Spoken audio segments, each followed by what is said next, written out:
मैं हूँ सीमा और स्वागत है आपका मेरे चैनल कुचिकू में। लीजिए सुनिए मेरी लिखी हुई एक और कहानी जिसका शीर्षक है थाली। रघु, थोड़ा जल्दी करो, आज शाम तक ये सारा माल पैक हो जाना चाहिए। कल सुबह इसकी डिलीवरी है। जी सर, कहकर रघु अपने छोटे और कमजोर हाथों से तेजी से सामान पैक करने लगा। 8 बाय 8 के इस छोटे से कमरे में रघु के साथ 3 और लोग काम पर लगे थे। 2 लड़के सामान को पैकेट में भर रहे थे, तीसरा पैकेट गिनकर डिब्बे में डाल रहा था। रघु इन चारों में थोड़ा पढ़ा लिखा था और वो इन डिब्बों पर टेप लगाकर लेबल चिपका रहा था। हर रोज इसी तरह 2000 डिब्बे तैयार करने होते थे, लेकिन अब त्योहार नजदीक था, इसलिए मार्केट में डिमांड ज्यादा थी।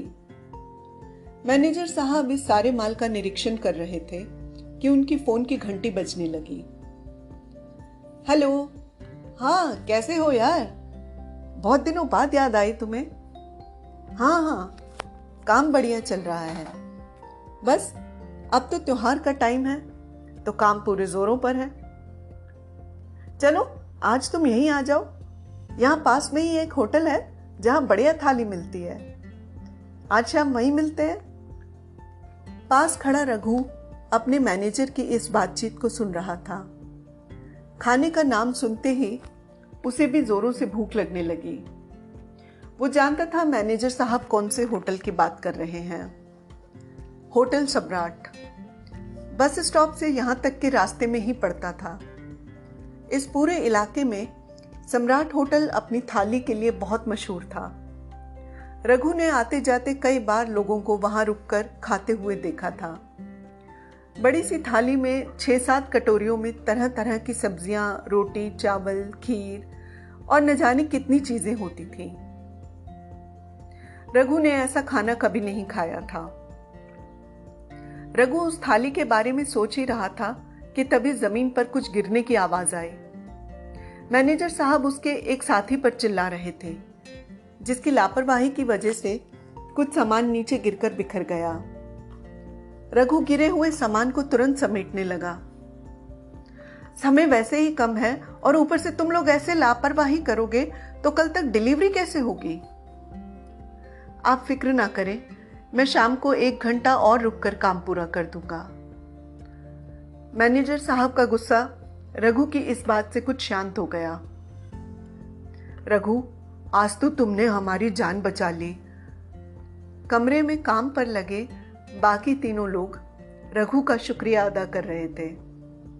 शाम को रघु काम खत्म करके जब वापस बस स्टॉप जा रहा था, तब उसने देखा मैनेजर साहब अपने किसी दोस्त के साथ वहां उसी बड़ी थाली में खाना खा रहे हैं। उस पूरी रात रघु थाली के बारे में सोचता रहा।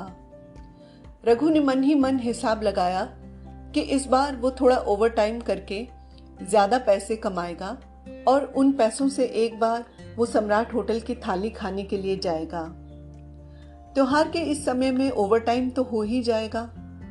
इसका मतलब इस महीने वो 1000 रुपए ज्यादा कमा सकता है। तो इन 1000 रुपयों में एक बार वो सम्राट होटल की थाली खाने जाएगा।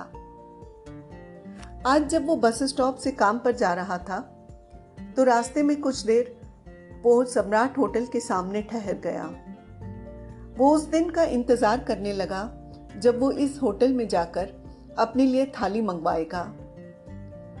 रघु ने और मेहनत से काम करना शुरू कर दिया। वो रोज शाम को 2 घंटे देर तक रुका रहता और काम करता। आज रघु बहुत खुश था। उसे इस बार पूरे 1000 रुपए ज्यादा मिले थे। उसने बाजार जाकर पहले कुछ जरूरी सामान खरीदा और बाकी 400 रुपए जेब में डाल लिए। शाम को काम खत्म करके वो सीधा सम्राट होटल पहुंच गया और अपने लिए एक थाली ऑर्डर कर दी। भूख से उसका पेट कुलबुला रहा था। रोज की तरह आज भी वहां बहुत से लोग खाना खा रहे थे। वहां आती खाने की खुशबू उसके दिलो दिमाग पर छा रही थी। जैसे ही वेटर ने थाली उसके सामने लाकर रखी, रघु के चेहरे पर एक खुशी चमक उठी। ऐसा खाना उसने आज से पहले कभी नहीं खाया था। 5 तरह की दाल, सब्जियां, रोटी, चावल, पापड़, दही, खीर, कितना स्वादिष्ट खाना था। कुछ ही देर में उसने पूरा खाना खत्म कर दिया। जब वो पैसे देने काउंटर पर पहुंचा तो होटल मैनेजर ने उसे 500 रुपए का बिल पकड़ा दिया। 500 रुपए? लेकिन थाली की कीमत तो 400 रुपए थी। जी हाँ, पिछले महीने तक थाली की कीमत 400 ही थी, लेकिन इस महीने से 500 रुपए हो गई है। मैनेजर साहब बोले।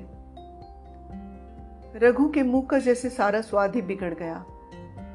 उसने अपनी सारी जेबें टटोली, लेकिन वो तो सिर्फ 400 रुपए डालकर लाया था। उसे अपने ऊपर बहुत शर्मिंदगी महसूस हो रही थी। क्या मैं बाकी के पैसे अगले हफ्ते आकर दे सकता हूं?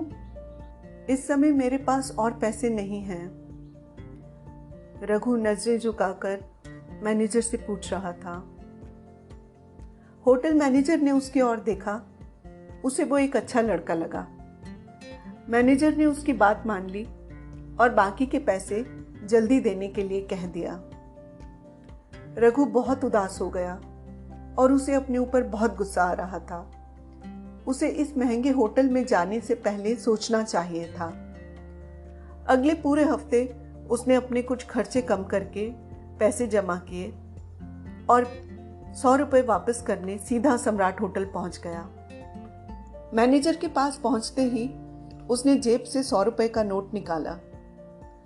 जी, मैं ये पिछले हफ्ते के 100 रुपए जो बकाया रह गए थे उसे देने आया हूँ। मैनेजर ने उसे गौर से देखा। अरे तुम इतने दिनों से कहाँ थे? जी, मैं ये पैसों का इंतजाम कर रहा था। अरे नहीं, अब इसकी कोई जरूरत नहीं है, होटल मैनेजर बोला।